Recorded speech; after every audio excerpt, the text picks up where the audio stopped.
The Katy Trail follows the former route of the Missouri-Kansas-Texas Railroad, the Katy, and it's the longest developed rail trail in the country.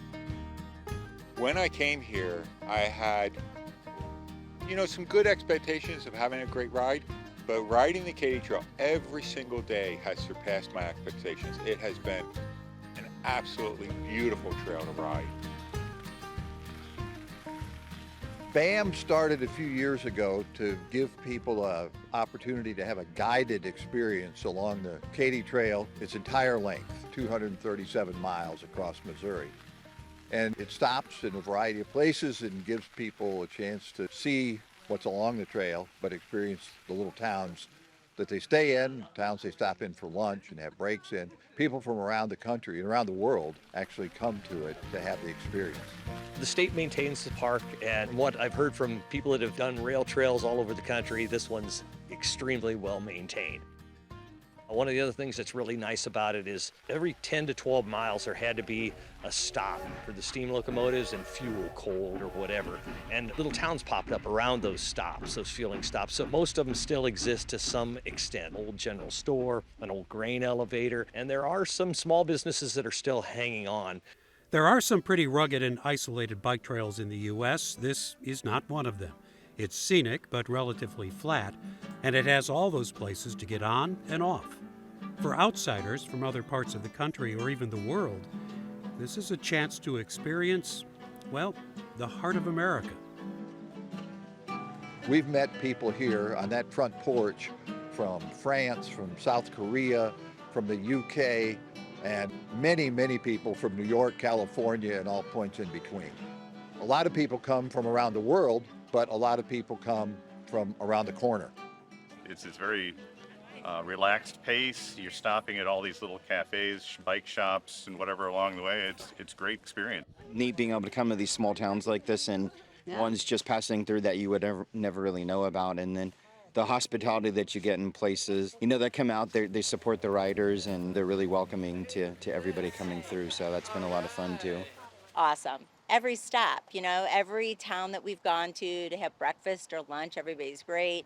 A lot of small business owners, you can tell that they're new entrepreneurs and they just treat you like gold. A full trip takes 6 days, anywhere from 27 to 50 miles in a day. There were organized stops and trail assistance, restrooms and showers, evening concerts.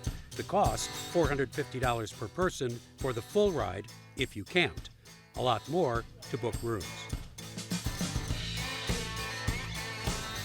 No, we did not tent camp. We did the hotel option, which I think it's fun that they have that available for people like us who like the hot shower and the comfy bed and not getting rained on.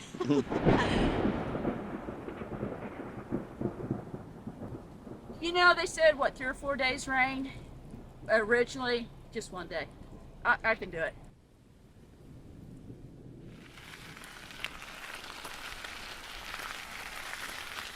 I'd say the rain has definitely enhanced the experience on the Katy, for sure. You keep thinking the night before that, you're dreading the rain and conditions of the trail, but it's really been perfect, incredible.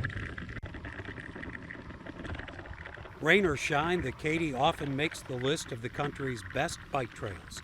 And there are those dedicated to this pastime who have put the Katy, all 240 miles of it, on their bucket list.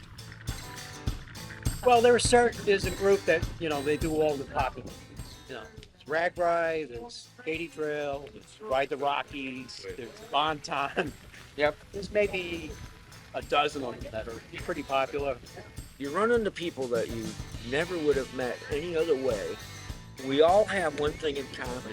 We like to ride our bicycles. Share stories about some things. It's all about the ride and the food and the scenery, all that stuff. The people that you meet along the route. There's a mother-daughter team out here. There's a West Point grad pulling her dog. There's a grandpa and his grandson. There's old buddies, college buddies that are out doing some time together so they can share stories. So there's a whole mix of different people out here, all because they love cycling. In the evenings, we get to see people outside their bike gear and Everyone is just so willing to discuss the day, the events that happened, special things that happened on the trail. So it's a big connection at night. For one of the benefits is it's a smaller number, right? We will not have 50,000 riders. We can't. And we're doing about 153 this time. I'd like to see this ride get up to about 300 people.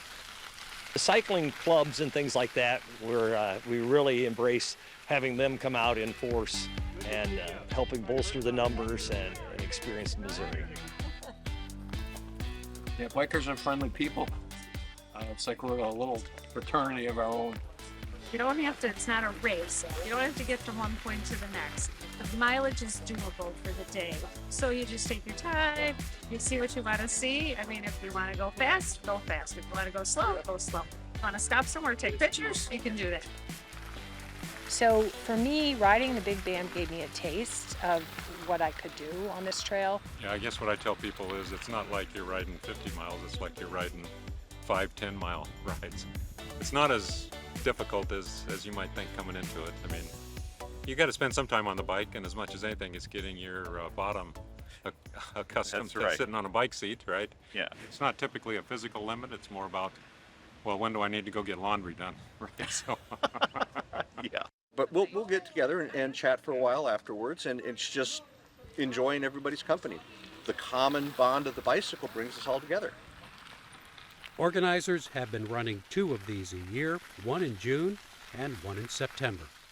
In the future, the Katy Trail is going to be able to bring the same kind of benefits to these little towns and communities that the railroad did. They'll bring visitors, they'll bring business, and they'll bring interest to the area. That's one of the things that we're bringing with the Big Bam, is we're bringing a record number of people to eat in a restaurant in Pilot Grove or in Green Ridge on a day when they're normally closed. A lot of my focus now is more of the full week-long type trips, and so spreading that economic impact across the whole trail. The hope is that this keeps them going so that they can provide, it's kind of our charter, to provide these services that keep the Katy so attractive to these tourists.